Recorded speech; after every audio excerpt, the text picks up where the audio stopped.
28 जानेवारी 2026 रोजी राज्याचे उपमुख्यमंत्री अजित पवार यांचा विमान अपघात झाला। आज 1 महिना पूर्ण झाला।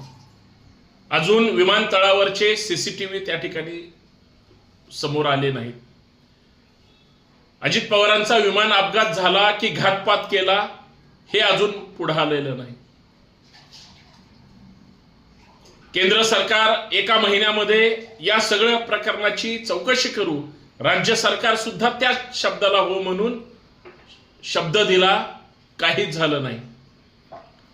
बरेच जण अजित पवारांच्या या विमान अपघातावर संशय व्यक्त करतात, परंतु खरं सत्य त्या ठिकाणी समोर येत नाही। अजित पवारांचा विमान अपघात झाला, घातपाताची शक्यता आहे। ते जे खाजगी विमान आहे त्या विमान कंपनीवर आणि त्यांच्या एकंदरीत संशयास्पद हालचालीवर गुन्हा दाखल झाला पाहिजे म्हणलं, पोलीस गुन्हा दाखल करून घ्यायला तयार नाही। जा, तुम्हाला काय करायचं ते करा, आम्ही गुन्हा दाखल करत नाहीत, अशी भाषा वापरतात। म्हणजे 1 महिन्यामध्ये अजित पवारांच्या विमान अपघाताबद्दल सगळ्यांच्या मनात संभ्रम आहे, संशय आहे। खास करून पवार कुटुंबामध्ये या सगळ्या गोष्टी जास्त जाणवतात।